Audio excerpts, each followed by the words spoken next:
Donc nous allons cet après-midi faire des pratiques de méditation.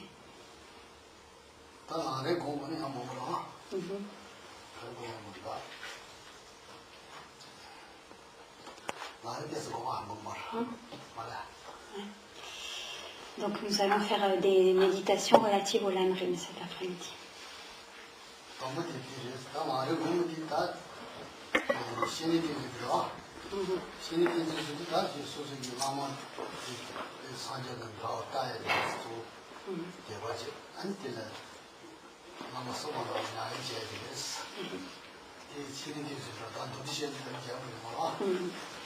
Donc Geshe-la va faire un résumé en fait des différentes méditations du Lamrim, de la voie progressive. Donc la première étape concerne la manière de suivre le maître spirituel.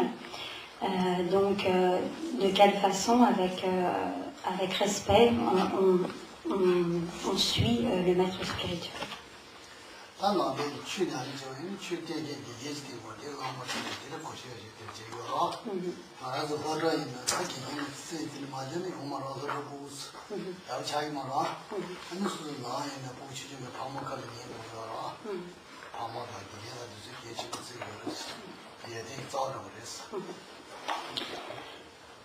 Les enfants ont besoin de leurs parents pour leur éducation, donc les parents qui vont expliquer aux enfants ce qu'il convient quel comportement il convient d'avoir, ce qu'il faut rejeter, etc. comme comportement. Également à l'école, nous avons besoin d'un professeur pour, par exemple, nous apprendre à lire et nous donner des connaissances. De la même manière, donc lorsqu'on s'engage sur la voie bouddhiste, il est important de suivre un maître spirituel et de suivre ses instructions avec respect pour espérer en obtenir des résultats.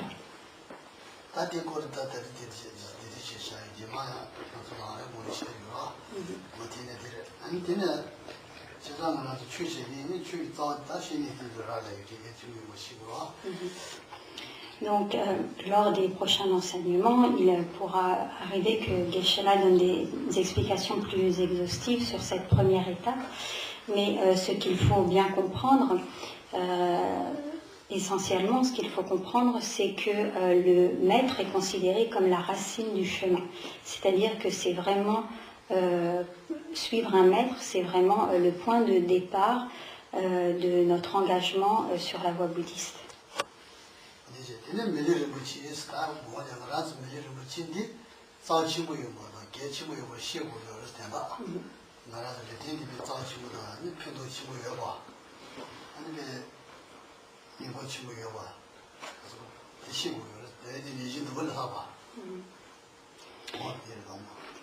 Le point suivant concerne la précieuse existence humaine et il s'agit alors donc de prendre conscience de la rareté, de la préciosité de cette existence humaine, d'un corps disponible pour la pratique. Et donc prendre conscience de cela et connaître toutes les potentialités et mettre en œuvre toutes les potentialités de cette précieuse existence humaine est donc la seconde étape.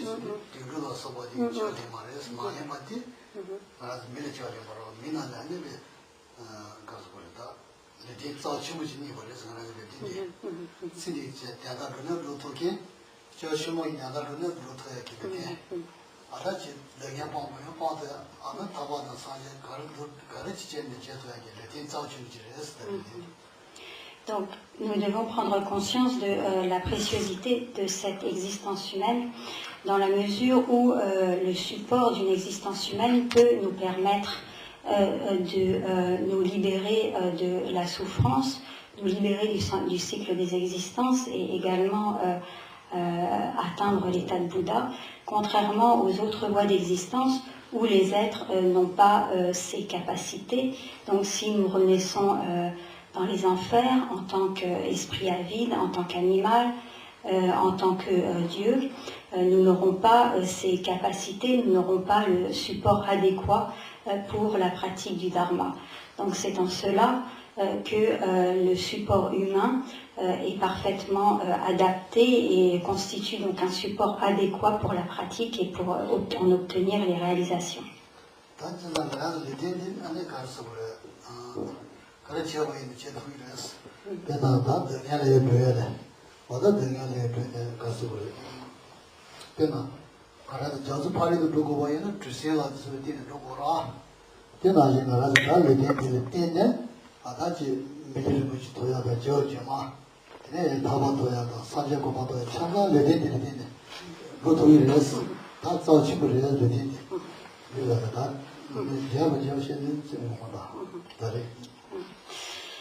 Si nous voulons traverser des océans, nous prendrons un bateau et ce bateau sera le support adéquat, parfait pour traverser l'océan. Si nous n'avons pas ce bateau, il nous sera difficile de traverser l'océan. De la même manière, donc, ce précieux corps humain ou la renaissance humaine nous permet de non seulement donc, nous libérer de la souffrance, nous permet également d'obtenir à nouveau, grâce à notre pratique, une précieuse existence humaine pour les vies futures. C'est également un support nous permettant d'obtenir la libération du cycle des existences et également le support adéquat pour obtenir l'état de Bouddha pour le bien de tous les êtres. Donc, en résumé, donc, cette précieuse existence humaine nous permet d'obtenir des buts qualifiés d'immédiats, c'est-à-dire nous libérer de la souffrance, obtenir à nouveau une précieuse existence humaine et des buts ultimes comme la libération du cycle des existences et l'état de Bouddha. Donc Geshe-la ne peut pas donner des enseignements trop exhaustifs sur ces différents points et donc il dégage les points essentiels de ces méditations du Lamrim.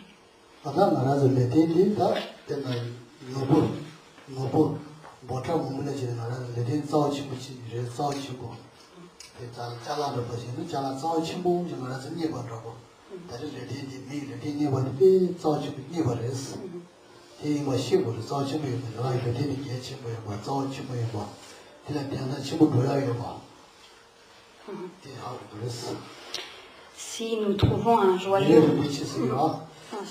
si nous trouvons un joyau parmi les ordures, nous aurons très rapidement conscience d'avoir trouvé quelque chose d'exceptionnel.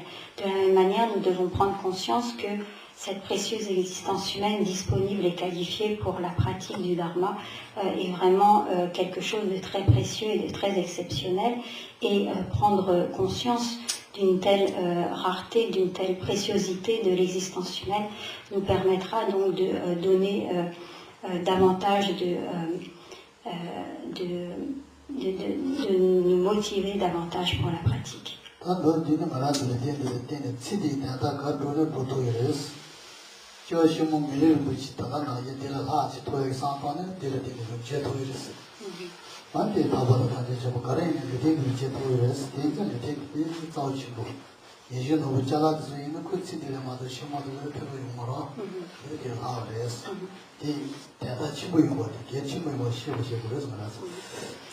Et on dit que la précieuse existence humaine est même plus précieuse qu'un joyau qui exaucerait tous les souhaits, car un tel joyau pourrait réaliser les désirs de cette existence. Mais notre précieuse existence humaine permet non seulement d'accomplir le bien de cette existence, mais également de retrouver à nouveau une précieuse existence humaine, de nous libérer du cycle et d'atteindre l'état de Bouddha. Donc cette précieuse existence humaine est encore bien plus précieuse qu'un joyau exaucant les souhaits.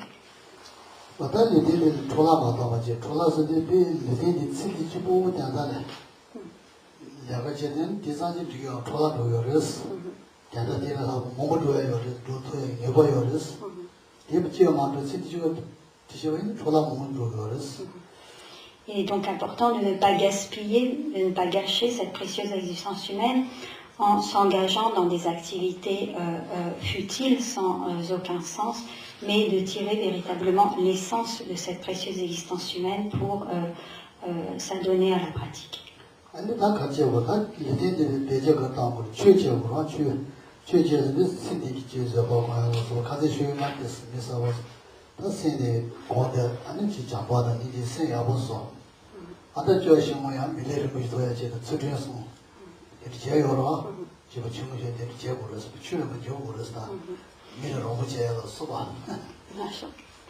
Donner tout son sens à cette précieuse existence humaine et ne pas gaspiller cette précieuse existence humaine, cela veut dire, de manière générale, pratiquer les enseignements du Dharma, c'est-à-dire développer la patience, développer l'amour, développer la compassion, avoir un esprit altruiste, aider autrui, et faire en sorte donc de s'appliquer à l'éthique.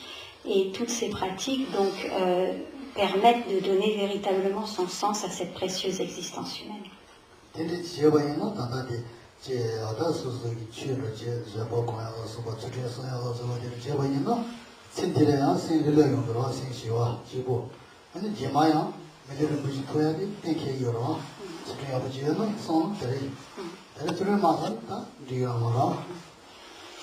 Donc toutes ces pratiques, si on peut les mettre en œuvre, cela nous permettra de vraiment donner un sens à notre précieuse existence humaine. Et particulièrement, donc, si nous pratiquons l'éthique, cela servira de cause pour renaître à nouveau dans les vies futures en tant qu'être humain. Et donc, donner son sens à cette précieuse existence humaine, c'est développer toutes les qualités comme la patience, la générosité, etc. Et également pratiquer l'éthique qui sera la cause qui nous permettra de renaître à nouveau en tant qu'être humain pour prolonger notre pratique.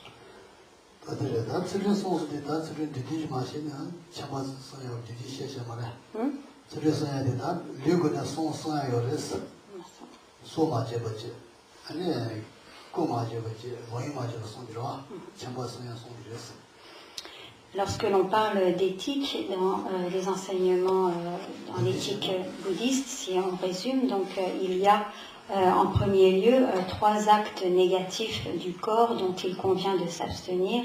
Ces 3 actes négatifs sont ne pas tuer, donc tuer, et donc s'en abstenir, donc ne pas tuer, voler, donc ne pas voler, et les inconduites sexuelles, donc ne pas avoir d'inconduite sexuelle.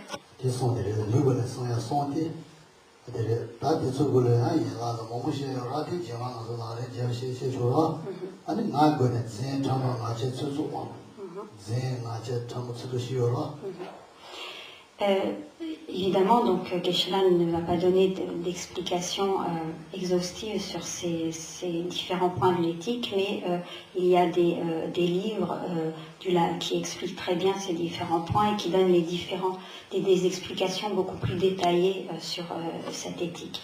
Donc, en ce qui concerne la parole, donc il y a 4 actes négatifs principaux de la parole.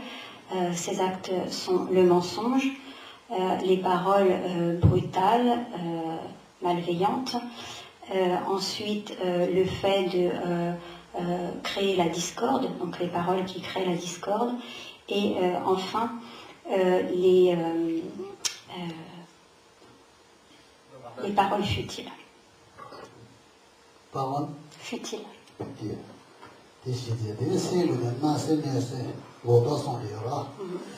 Et ensuite, au niveau de l'esprit, donc il y a 3 actes négatifs de l'esprit qui sont la malveillance, la convoitise et les vues fausses.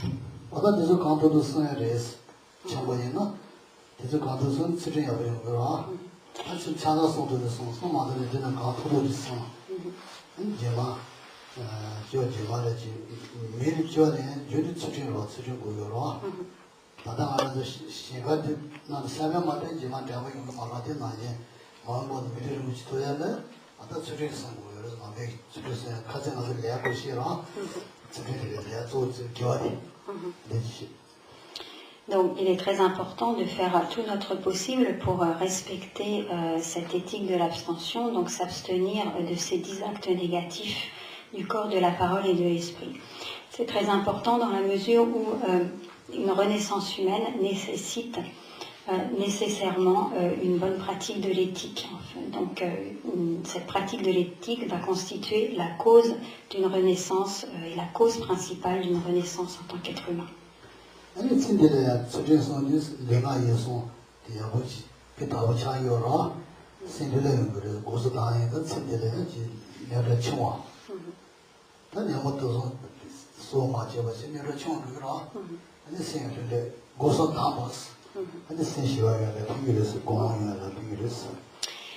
Si nous respectons l'éthique, notre esprit sera beaucoup plus calme, beaucoup plus apaisé.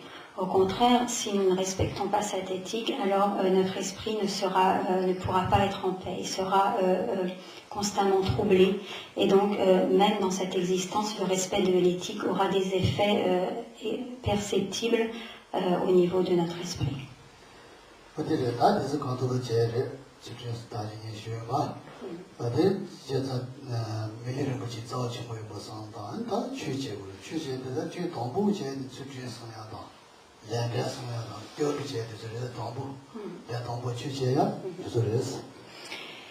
Donc, les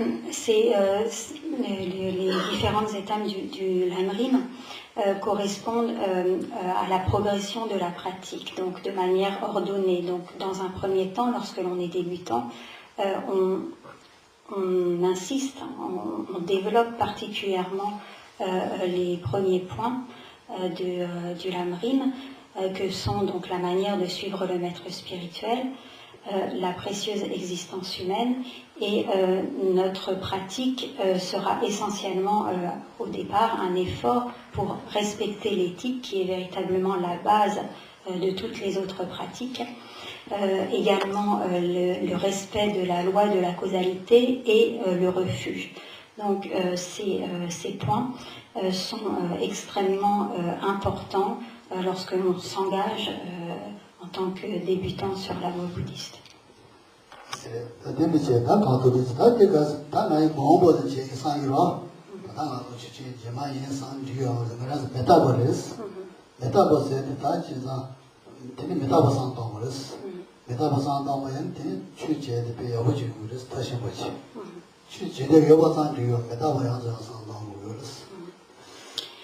Donc, il convient ensuite de prendre conscience de l'impermanence. En effet, donc, lorsque l'on pratique, il ne faut pas s'imaginer que l'on aura nécessairement le temps parce qu'on est jeune et que, par exemple, parce qu'on est jeune et qu'il nous reste encore beaucoup d'années devant nous pour pratiquer. Donc, il faudra prendre conscience de l'impermanence et se rendre compte que nous ne savons pas combien de temps nous pourrons encore pratiquer. Donc, avoir un sentiment d'urgence quant à la mise en pratique des enseignements.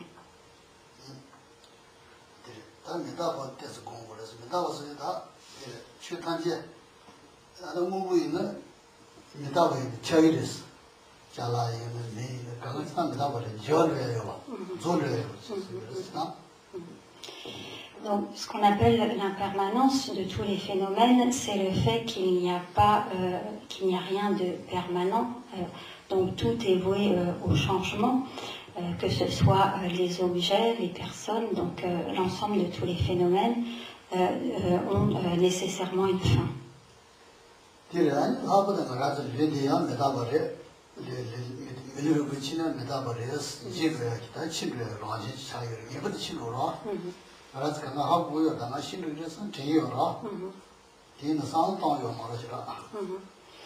Particulièrement, donc, il faudra se concentrer sur avoir pleinement conscience du fait que notre corps est impermanent, donc que notre corps n'est pas éternel et que nous allons mourir. Donc bien sûr, nous savons tous que nous allons mourir, mais nous n'y pensons pas très souvent.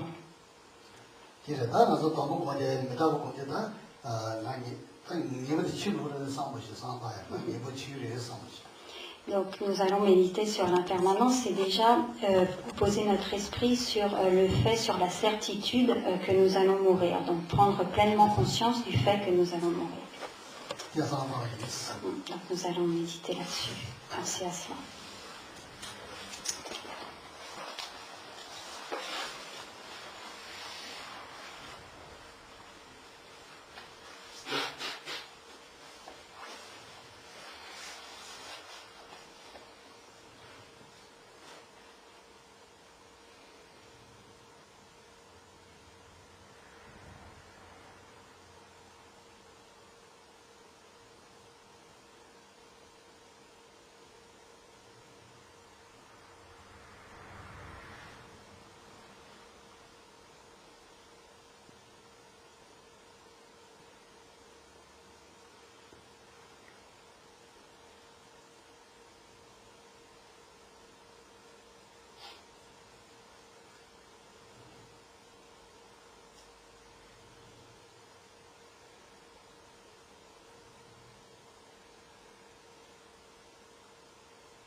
Le fait de méditer sur le fait sur la mort, donc le fait que nous allons mourir, incite à la pratique. Donc en fait, cette pensée va comme nous servir de moteur et nous inciter à pratiquer de manière urgente.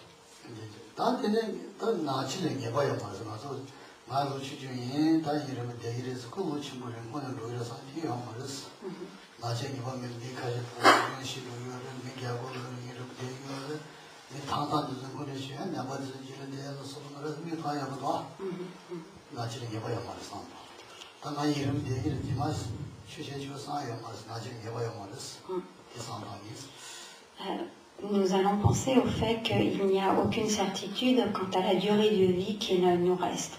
Donc en fait, on ne peut pas compter sur une durée de vie particulière. On peut voir autour de nous que des gens meurent très jeunes, que d'autres meurent très âgés, d'autres à un âge moyen. Donc en fait, il n'y a pas de certitude quant au moment où nous allons mourir. Donc nous allons méditer sur ceci.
Ensuite, on prendra conscience du fait qu'au moment de la mort, rien ne nous sera utile si ce n'est le Dharma.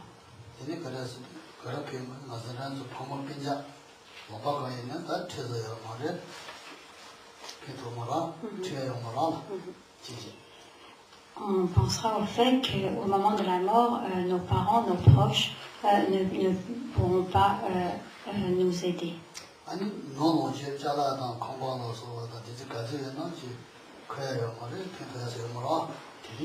Et également, nos biens, nos éventuelles possessions matérielles ne nous seront d'aucune utilité.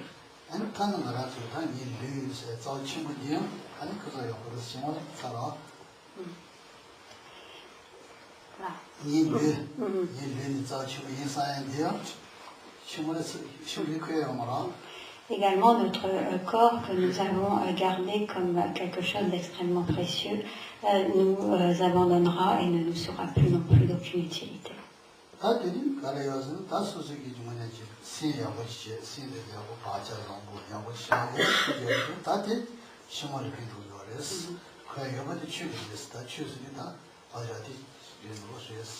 Ce qui nous sera utile au moment de la mort, c'est le Dharma.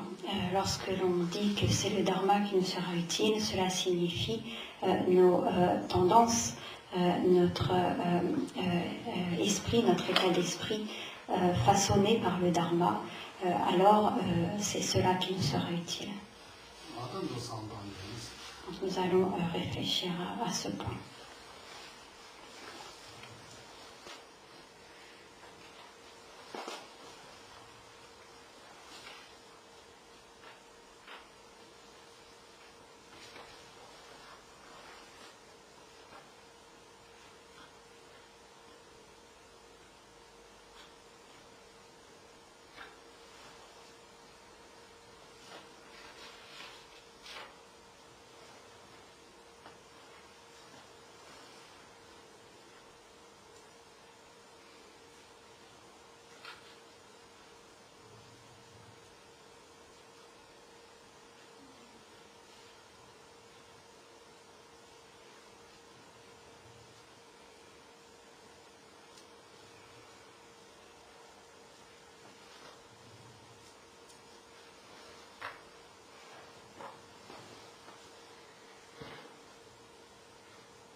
Quando metavo con 10 uscirare, metavo 12 quando res, amondo sono, ci nazione che voglio dire ci, adam ci me con che sono di santa.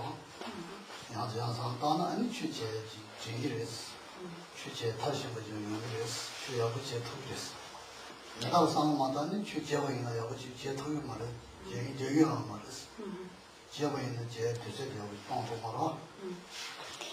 Ces méditations sur l'impermanence sont extrêmement importantes parce que, en fait, ces méditations sont comme un rappel au Dharma.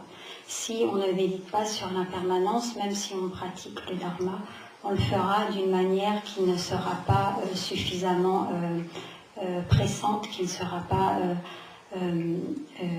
qui ne comportera pas suffisamment d'enthousiasme et qui, sans sentiment d'urgence, notre pratique sera beaucoup plus faible.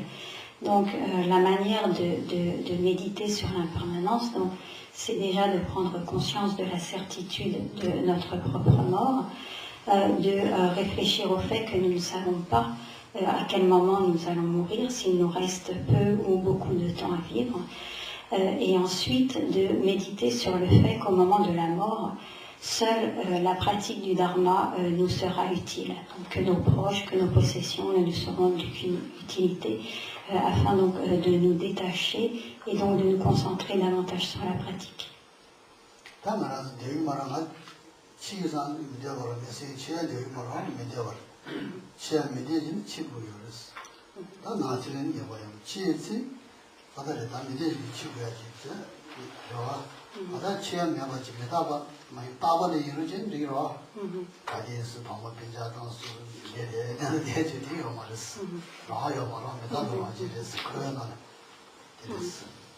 Donc, même si nous ne désirons pas mourir, nous n'avons pas le choix, en fait. En raison de l'impermanence de toute chose, nous sommes forcément amenés à mourir. Donc, on ne peut pas faire selon notre désir, qui serait, par exemple, de rester toujours avec nos proches, d'être toujours dans un environnement plaisant, etc.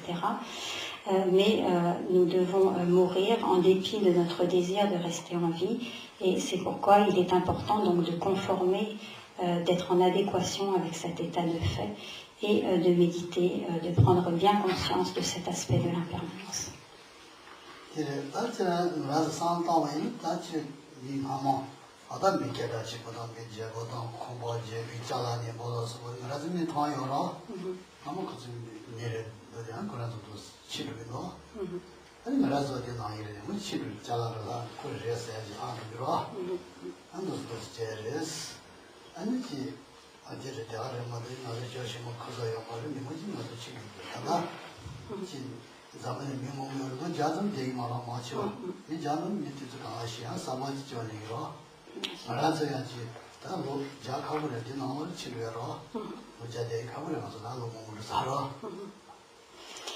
Et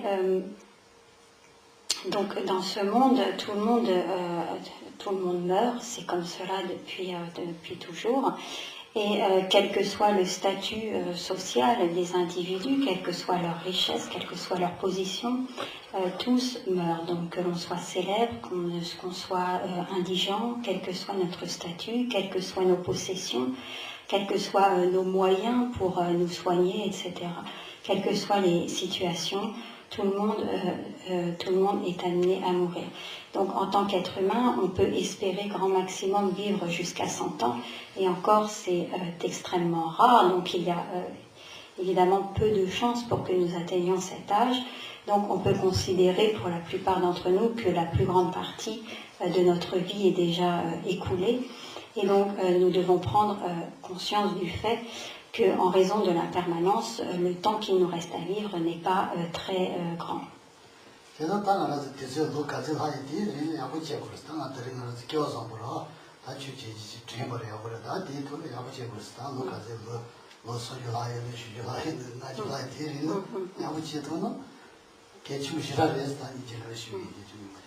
Et de toute façon, quel que soit le temps qui nous reste à vivre, il est important de ne pas le gaspiller, de le mettre à profit. Et donc, quel que soit le temps qui nous reste à vivre, il convient donc de prendre conscience que c'est un temps, quoi qu'il arrive, très court, et de prendre bien conscience qu'il convient donc de mettre toute l'énergie que nous pouvons pour pratiquer.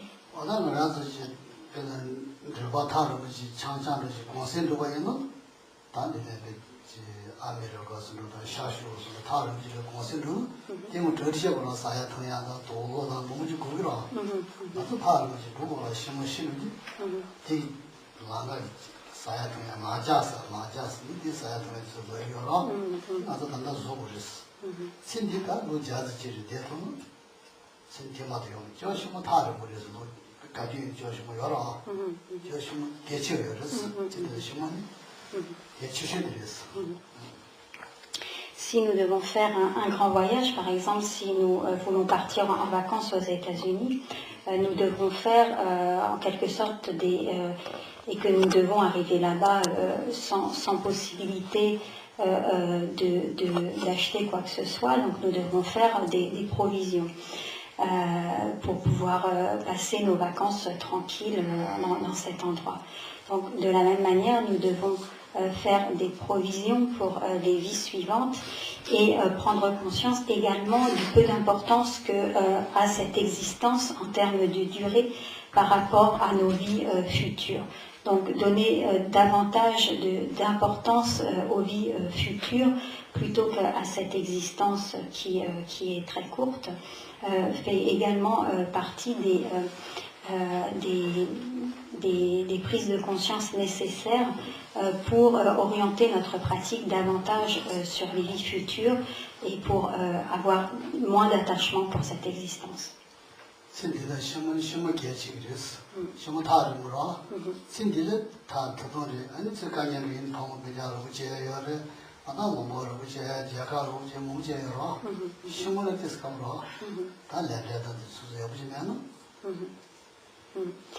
Donc, cette existence, nous devons donner beaucoup moins d'importance à cette existence qu'aux existences futures.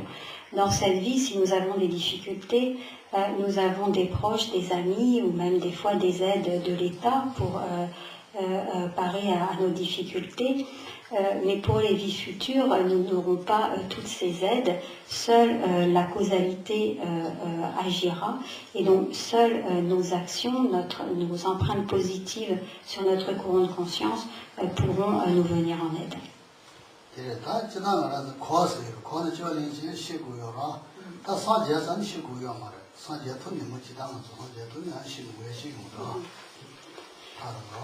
Tant que nous prenons renaissance dans le cycle des existences, nous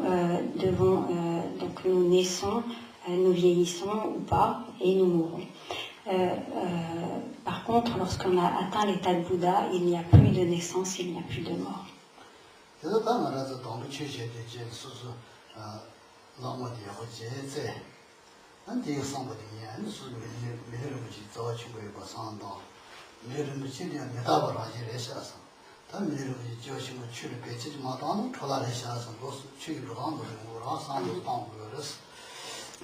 Donc lorsque l'on s'engage sur la voie bouddhiste, la première chose à faire est de bien choisir son maître spirituel. Une fois qu'on a choisi son maître spirituel, on se conformera à ses injonctions, à ses enseignements. On prendra ensuite conscience de la précieuse existence humaine qui est rare, difficile à obtenir, et on pensera donc que cette précieuse existence humaine, aussi précieuse soit-elle, elle est impermanente. Et nous penserons que c'est la pratique donc, qui nous sera pour les vies futures, donc c'est la pratique qui nous sera utile et que rien d'autre que la pratique du Dharma nous permettra nous sera utile pour les vies futures.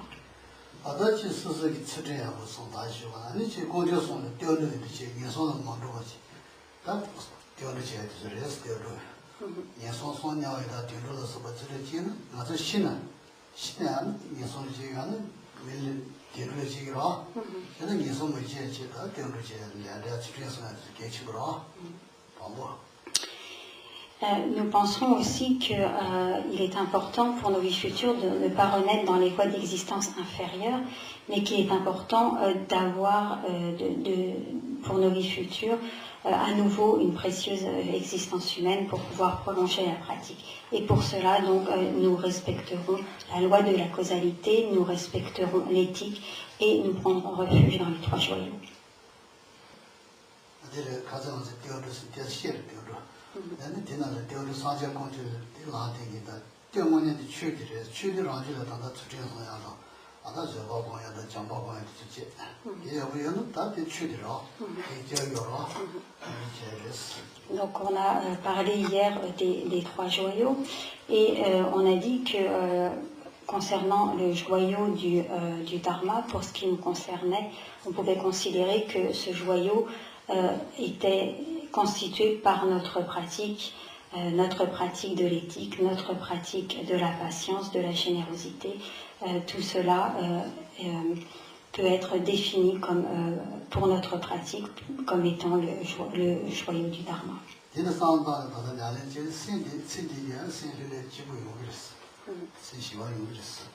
Et nous verrons que grâce à ces pratiques, même dans cette existence, notre esprit sera apaisé.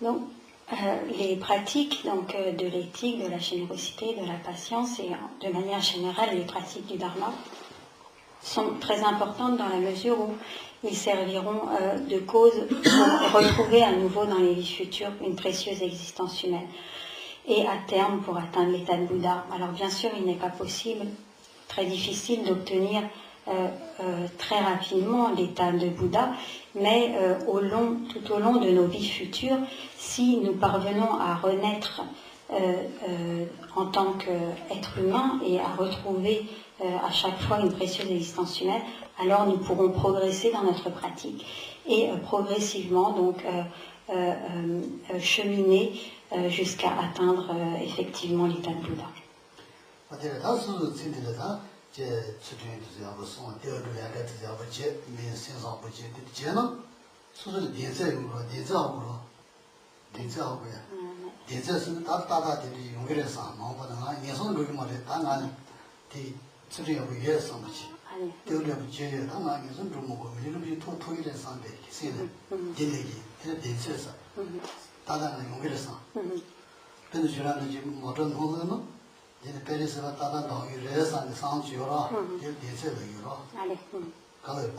Direction.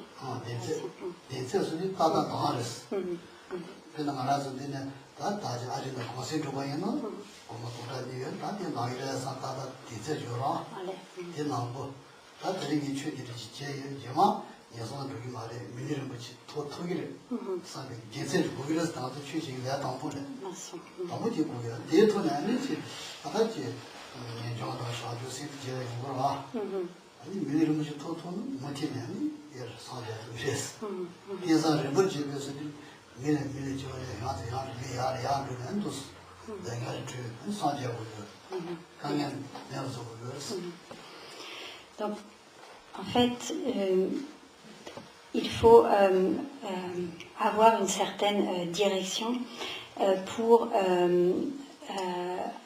arriver à obtenir l'état de Bouddha.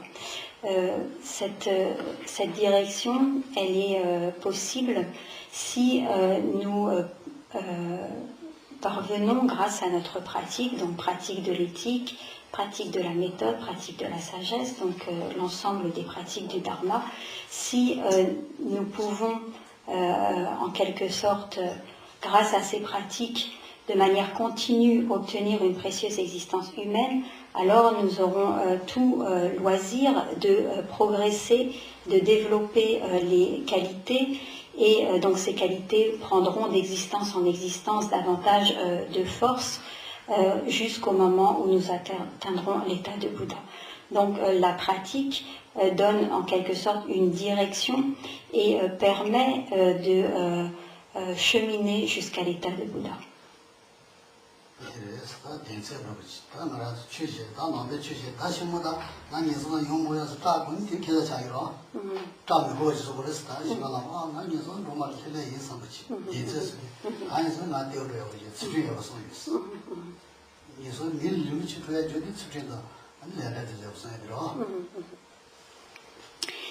Et en particulier, donc, si nous mettons l'accent sur la pratique de l'éthique et que nous respectons la loi de la causalité, nous n'aurons pas la frayeur de penser que nous pourrions renaître dans les voies d'existence inférieures. Donc cela participera aussi au moment de la mort à une certaine tranquillité d'esprit, car nous aurons la certitude d'aller dans la bonne direction, c'est-à-dire d'avoir bloqué l'accès aux renaissances dans les voies d'existence inférieures grâce à notre pratique.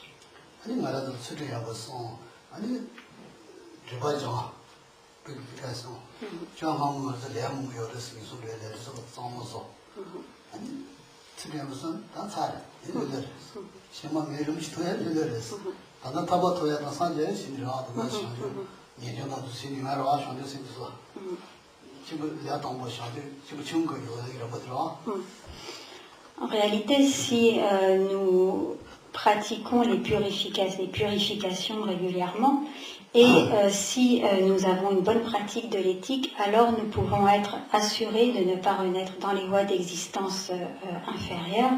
Alors, pour atteindre la libération du cycle des existences et l'état de Bouddha, cela peut être un peu plus long, mais en tout cas, pour les existences futures, si nous respectons l'éthique et que nous purifions régulièrement les négativités accumulées dans cette vie et les vies passées, alors nous pouvons être assurés de renaître en tant qu'être humain dans les vies futures.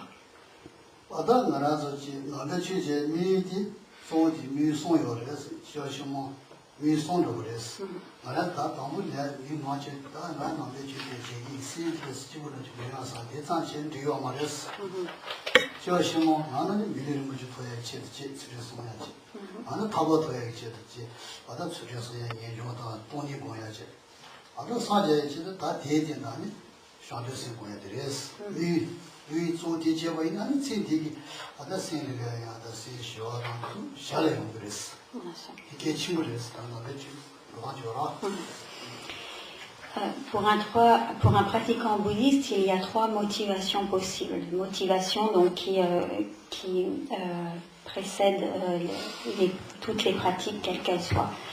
La première de ces motivations est de pratiquer afin d'obtenir dans les vies futures à nouveau une précieuse existence humaine. La deuxième motivation est de pratiquer afin d'obtenir la libération du cycle des existences.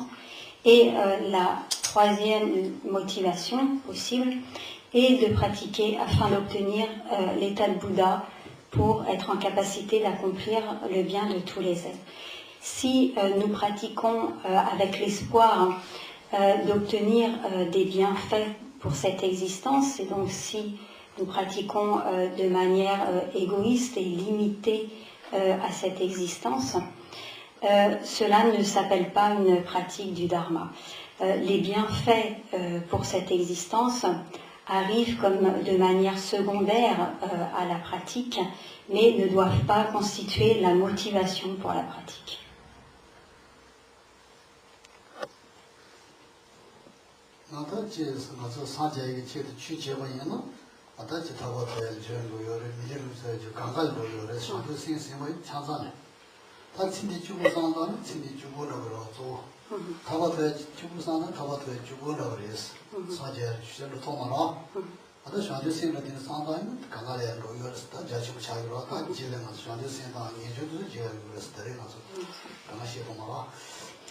Il faut bien comprendre l'importance de la motivation dans le sens où les fruits seront conformes à la motivation. Les fruits auront l'amplitude de la motivation. Si on pratique avec la motivation d'obtenir l'état de Bouddha pour le bien de tous les êtres, alors nous obtiendrons également la libération du cycle des existences au préalable. Nous obtiendrons également des renaissances, des précieuses existences humaines au préalable, et nous accomplirons également le bienfait de cette existence. Si nous pratiquons avec la motivation d'obtenir la libération du cycle des existences, alors nous pourrons au maximum obtenir ce fruit, mais pas au-delà. Si nous pratiquons avec la motivation d'obtenir une précieuse existence humaine, alors nous obtiendrons ce fruit, mais pas au-delà. Et si nous pratiquons juste pour le bienfait de cette existence, alors donc cette pratique qui n'entre pas dans le cadre d'une pratique du dharma, donc les fruits ne porteront pas au-delà non plus.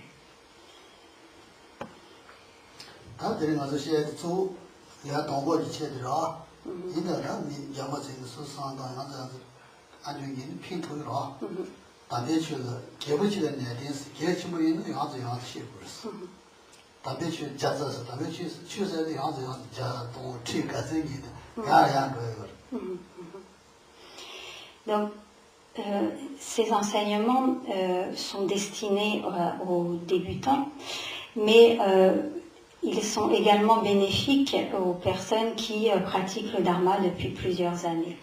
En fait, les enseignements peuvent être répétés des centaines, des milliers de fois, et cela reste bénéfique même pour des pratiquants plus anciens, dans la mesure où il s'agit de bien comprendre, bien sûr, mais surtout de bien réaliser ces différents points. Donc, entendre plusieurs fois les enseignements est toujours bénéfique.